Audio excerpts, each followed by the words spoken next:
In 1492, Christopher Columbus sailed across the Atlantic. But what happened next wasn't a story of discovery. It was a catastrophe. Within 100 years, 90 million indigenous people were dead. Not from warfare, not from conquest, from disease. Then came tobacco, a plant that changed everything. It made English colonists wealthy, rich enough to demand freedom, rich enough to build a nation. And it did something else. It created a hunger for labor so intense that millions of Africans would be enslaved to satisfy it. By 1776, colonists would declare themselves free, free from tyranny, free to also pursue happiness. But this freedom would be built on graves, on enslaved bodies, on land stolen from people who'd lived there for thousands of years. This is the story of how America was really founded, not with liberty and justice, but with disease, displacement, and slavery. And it's a story we need to understand, because everything that came after was built on this foundation. Part 1. The Arrival. To understand why Europeans came to the Americas, we need to understand what they wanted. It's 1492. The Ottoman Empire controls the eastern trade routes to Asia. Spices, silk, gold, they all come through Ottoman-controlled territory, and European merchants hate paying Ottoman middlemen. So European powers have a problem. How do we get to Asia without going through the Ottoman Empire? Spain's answer: go west. Get to Asia by sailing across the Atlantic. Columbus doesn't succeed in finding a westward route to Asia, but he finds something Spain didn't expect. New lands. Lands full of people. Lands full of resources. And here's what's important.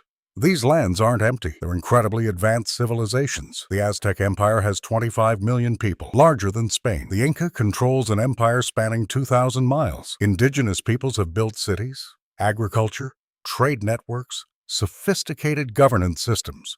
But Europeans don't see civilization. They see opportunity. By the 1500s, 4 European powers are racing to colonize the Americas: Spain, Portugal, France, and England. Spain goes first and goes hardest. Conquers Mexico, Peru, most of Central America, extracts massive quantities of gold and silver, becomes phenomenally wealthy. Portugal focuses on Africa and Asia, doesn't commit heavily to Americas. France comes later, focuses on Canada and the Mississippi Valley, interested in fur trade, not mining or conquest. England comes last. Initially, England's just privateering, attacking Spanish ships for gold. But eventually, England realizes long-term colonies are more profitable. Spanish colonization is brutal and extractive. Hernán Cortés conquers the Aztecs with 600 men. How? Partly through superior weapons, partly through indigenous allies who resent Aztec rule, but mostly through something Cortés doesn't control at all: disease. Smallpox is endemic in Europe. It's been killing Europeans for centuries. But Europeans who survive, and many do, have immunity. Their bodies have learned to fight the virus. Indigenous Americans, they've never encountered smallpox. Their immune systems have no defense. In Mexico City, the Aztec population drops from 200,000 to 100,000 in just 3 years. 70% of the Aztec military is dead or incapacitated. Cortés's conquest of the Aztec Empire isn't really a conquest at all. It's mopping up after a plague. Disease doesn't just kill people. It kills entire systems. When 70% of your soldiers are dead, your government collapses.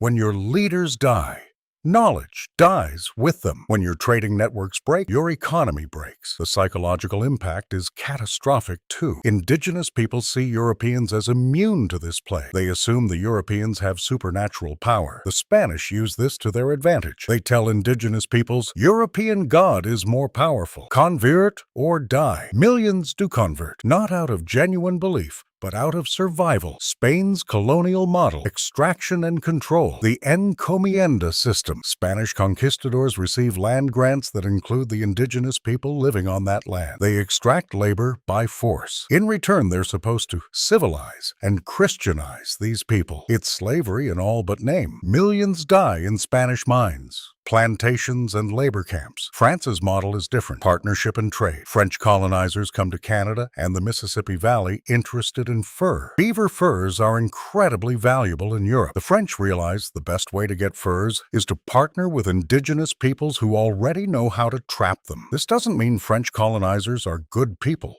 They still bring disease.